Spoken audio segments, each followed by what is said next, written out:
Welcome to Inside Politics. I'm Chris Varcoe with the Calgary Herald, joined by Braid and James Wood of the Herald. Let's talk about the federal leaders debate, which took place yesterday in Calgary. James, what was your takeaway from the debate? The debate had some strong moments in it, but I don't know if a lot of people who would be turning in would have really gotten a true sense of direction about whether it would change their minds and where they're going to vote as far as it goes, because there was a lot of shouting over each other, a lot of message track, a lot of the same things that we've heard from the leaders since the start of the campaign. Was there anything in this debate, Don, that you thought was going to help voters make up their mind about who they might cast a ballot for?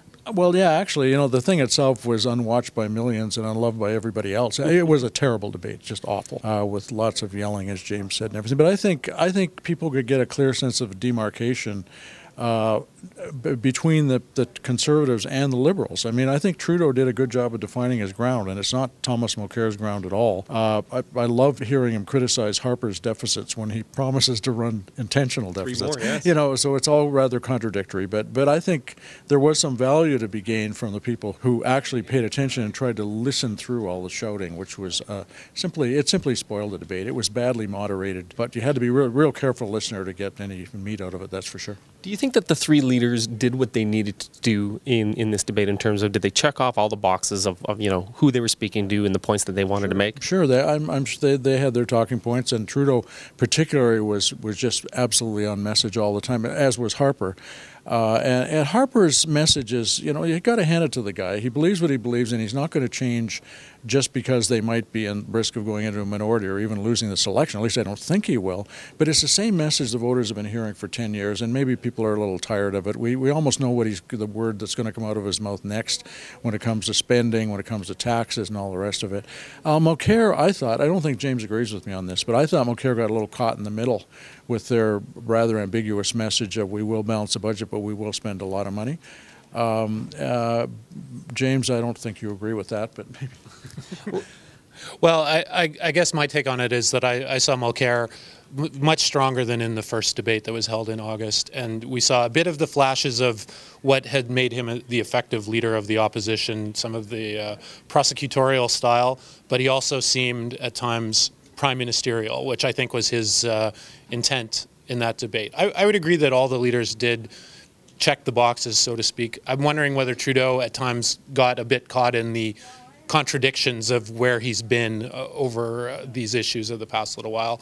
Harper, at the beginning, I thought seemed like he was going to mix it up maybe a bit more than he has done in the past, but he kind of settled back into his regular routine. Solid as always, but you have to wonder whether he's going to really change any undecided voters out there at this point. I think Harper was really enjoying the fact that for the first debate since back around 2006, he wasn't the prime target, at least 2008. Right. He wasn't the prime target. The other guys spent a lot of time yelling at each other, and I thought the look on Harper's face was sheer enjoyment at watching them shred each other.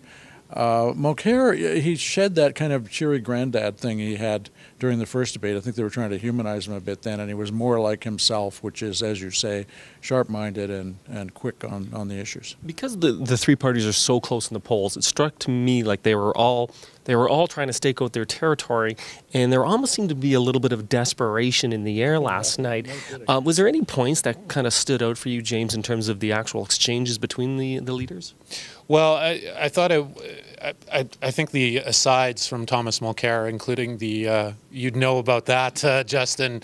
That might have been talking about a reference of things going up in a puff of smoke, right? Yes, I think that might have been the funniest moment of the debate. And there actually was a studio audience in the crowd who did a little titter intake of breath when he made that comment, so to speak. There, yeah. Yes. Let's get to brass tacks, Don. Who do you think actually performed best here? I thought for what he's trying to do, I thought Trudeau did, because he, first of all, the PCs set him up with those ads. He's supposed to be a complete fool. Well, he's not a complete fool, and he also defined his position very clearly. I thought as the Prime Minister had to go in there and looked as like he was sort of the master of the economy, make his point, speak to his audience. So I thought Stephen Harper had the best performance. James, what about you? I guess, as I said, I'd have to give it to Mulcair by a chin hair. I guess. Narrow win for Mulcair, I would say, over Harper. And I would actually put Trudeau last amongst the three. But. All right. Thanks for joining us.